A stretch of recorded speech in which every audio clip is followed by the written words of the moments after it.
ஓம் ஸ்ரீராம ராம ராமேதி ரமே ராமே மனோரமே சகசிரநாம தத்துல்யம் ஸ்ரீராமநாம வராணனே. உலகம் யாவையும் தாமுழா வாக்கலும் நிலைபெறுத்தலும் நீக்கலும் நீங்களா அழகிலா விளையாட்டுடையார் அவர் தலைவர் அன்னவர் சரண் நாங்களே.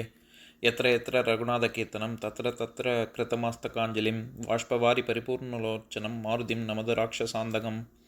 அஞ்சிலே ஒன்று பெற்றான் அஞ்சிலே ஒன்றை தாவி அஞ்சிலே ஒன்று ஆறாக ஆரியர்க்காக ஏகி அஞ்சிலே ஒன்று பெற்ற அணங்கை கண்டு அயலாரூரில் அஞ்சிலே ஒன்றை வைத்தான் அவன் எம்மை அழித்துக் காப்பான். இன்னைக்கு நம்ம கம்பராமாயணத்துல பாலகாண்டத்துல மிதிலை காட்சி படலத்துல 23வது பாடல் பார்க்க போறோம். பொன்னின் சோதி போதின் இன் ஆற்றம் பொலிவே போல் தென்முன் தேனின் தீம் சுவை செஞ்சொற் கவி இன்பம் கன்னிமாடத்து உம்பரின் மாடே களிப்பேடோடு அன்னம் மாடும் முன்துறை கண்டு அங்கு அயல் நின்றார். இதுதான் பாட்டு. இப்ப நம்ம பதம் பிரிச்சு பொருள் பார்க்கலாம். கன்னி மாடத்து கன்னிகையர் வாழும் மாடத்தின் உம்பரின் மாடு மேலிடத்திற்கு அருகே களிப்பேடோடு அன்னம் ஆடும் மகிழ்ச்சியோடு உள்ள பெட்டை அன்னங்களோடு ஆண் அன்னங்கள் கூடிக்குலாவும் முன்துறை பொன்னின் சோதி முற்றத்திடத்து பொன்னின் ஒளியும் போதின் இன் ஆற்றம் பூவின் நறுமணமும் தென் ஒன் தேனின் வண்டுகள் உண்ணும் தேனின் தீம் சுவை இனிமையான சுவையும் செஞ்சொல் கவி இன்பம் தகுதியான சொற்களால் அமைந்த கவிதை இன்பமும் பொலிவே போல் என்னும் இவை ஒரு வடிவம் எடுத்து விளங்குவது போல சீதை தோன்றியதை கண்டு அங்கு அயல் நின்றார். பார்த்து மூவரும் அந்த இடத்திற்கு அருகில் நின்றார்கள். இப்ப நம்ம இந்த பாட்டுல இருக்கக்கூடிய நயங்களை பார்க்கலாம். அதாவது போன பாட்டுல எப்படி வரிசையா, அதாவது விஸ்வாமித்திரர் ராமலட்சுமணர்கள்லாம் ஒன்னொன்னா பார்த்துக்கிட்டே வராங்க. போன பாட்டுல நம்ம அரண்மனையை சுத்தி இருக்கக்கூடிய அகழியை பார்த்தாங்க அப்படின்னு பார்த்தோம்ல. அதனை தொடர்ந்து இந்த பாட்டுல கன்னி மாடத்துல மேல நிற்கக்கூடிய சீதையின் பேரெழில் எப்பேற்பட்ட சிறப்பு வாய்ந்தது அப்படிங்கிற வர்ணனை தான் இந்த படம். கன்னி மாடத்து உம்பரின் மாடு அப்படின்னு வர்ற இடத்துல மாடு அப்படிங்கிறது இந்த இடத்துல இடத்தை குறிக்கும். அதாவது நமக்கு எல்லாருக்கும் தெரிஞ்சது கால்நடை விலங்கு ஆடு மாடு அப்படின்னு சொல்றோம்ல, அந்த பொருள் இருக்கு. அதை தவிர செல்வம் அப்படின்னும் பொருள் இருக்கு. நம்ம திருக்குறள்ல கல்விங்கிற அதிகாரத்துல 10வது குறள், அதாவது திருக்குறள்ல 400வது குறள், கேடில் விழிச்செல்வம் கல்வி ஒருவருக்கு மாடல்ல மற்ற எவை அப்படிங்கிறது. கல்விதான் இருக்கிறதுலே மிகப்பெரிய செல்வம் அப்படின்னு சொல்ற இடத்துல மாடல்ல மற்ற எவை அப்படிங்கிற அந்த இடத்துல மாடுங்கிறது செல்வம்ன்ற பொருள்ல தான் வருது. இதெல்லாம் தவிர பொன் சீதனம் அகண்ட மணி இப்படி இல்லாமல் பொருள் இருக்கு. இந்த இடத்துல இடம் அப்படிங்கிற பொருள்ல தான் வருது. அதே மாதிரி தென் உன் தேனின் தீம் சுவை அப்படின்னு வருது இல்ல. தேன்கிறது எல்லாருக்கும் நமக்கு தெரியும். அதாவது பூக்கள்ல இருந்து தேனீக்கள் எடுக்கக்கூடிய அது மது, அதுவும் தேன் தான். ஆனா இந்த இடத்துல தென் அப்படின்னு குறுக்கல் விகாரம் பெற்று வந்திருக்கு. நம்ம மெலித்தல் நீட்டல் அந்த மாதிரி செய்யுள் விகாரங்கள் பல பார்த்துருக்கோம்ல. தே அப்படிங்கிற நெடில் வந்து தே அப்படின்னு குறிலாக மாறி தென் வந்திருக்கு. இந்த இடத்துல தேன்னாலும் சரி தென்னுனாலும் சரி ஒரே அர்த்தம் தான். ஆனா அந்த தேன்கிற வார்த்தைக்கே மது, கள், இனிமை, ரசம், வாசனை இப்படிலாம் பல பொருள் இருக்கு. இந்த இடத்துல தென்னுன்னு வர்றது வந்து பெண் வண்டை குறிக்கும். ஏன்னா தேன்கிறதுக்கு பெண் வண்டு அப்படின்னு ஒரு அர்த்தம் இருக்கு. அதனால தென் உண் தேனின் அப்படின்னா வண்டுகள் உண்ணும் தேனின் தீம் சுவை இனிமையான சுவை அப்படின்னு அர்த்தம் பண்ணணும். அதே மாதிரி கவி இன்பம் எப்பேற்பட்ட சொற்களை பயன்படுத்தக்கூடிய கவி இன்பம் அப்படின்னு கேட்டா செஞ்சொல் கவி இன்பம் அப்படின்னு சொல்றாரு. அதாவது ஒரு ஒரு சொற்களை சரியான இடத்தில் சரியான பொருள் தரக்கூடிய விதத்துல கையாளக்கூடியது தான் ஒரு கவிஞனின் உயிர் நாடியே. அதனாலதான் வெறும் சொல் கவி இன்பம் அப்படின்னு மட்டும் சொல்லல, செஞ்சொல் கவி இன்பம் அப்படின்னு. அந்த சரியான வார்த்தை பிரயோகம் இருந்தா தானே நம்ம அந்த கவிதையவே நம்ம ரொம்ப நல்லா ரசிப்போம். அது வந்து கேட்கறதுக்கு ரொம்ப இன்பமா இருக்கும்ல. அதனால செஞ்சொல் கவி இன்பம் அப்படின்னு சொல்றாரு. இந்த பாட்டின் மூலமா கம்பர் சொல்ல வர்ற கருத்து என்ன?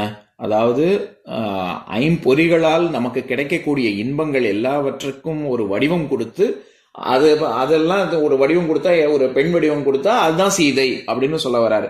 ஏன்னா இங்க என்னென்னலாம் சொல்றாரு?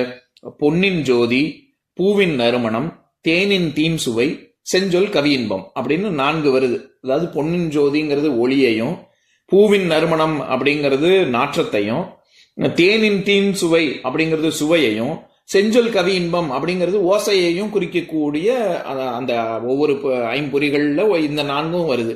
இதுல வராத ஒண்ணு வந்து ஊரு, அதாவது சுவை, ஒளி, ஊரு, ஓசை, நாற்றம் அப்படிதானே திருக்குறள்லயும் வருது. இந்த இடத்துல ஊருங்கிறது மட்டும் வரல. அதுக்கு பல விதமான நயம் சொல்ல முடியும். ஒன்று, இது வந்து சீதாதேவிங்கிறது வேற யாருமே வேற யாருமே தொடக்கூடிய நிலையில இல்லை, அது அவள் வந்து ராமருக்கே உரியவள் அப்படிங்கிறதுனால தொடு உணர்வை சொல்லாம விட்டுருக்கார் அப்படின்னும் ஒரு நயம் சொல்லலாம்.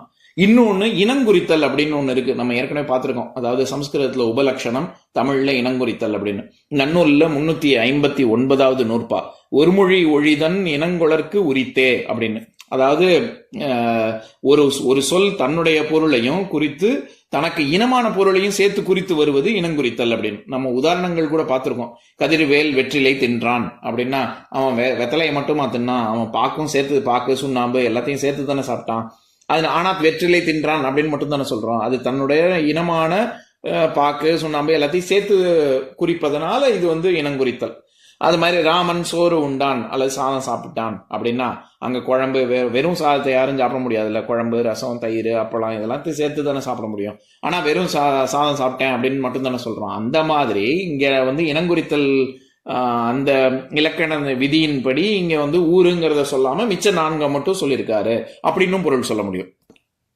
வேறு ஒரு 3வது விதமாகவும் நயம் சொல்ல முடியும். அது என்னன்னா, இப்ப நம்ம வந்து இங்கிலீஷ்ல கூட அந்த வார்த்தை பிரயோகம் இருக்கு. இப்போ வந்து I am touched by your august presence அப்படின்னு சொல்லுவாங்க.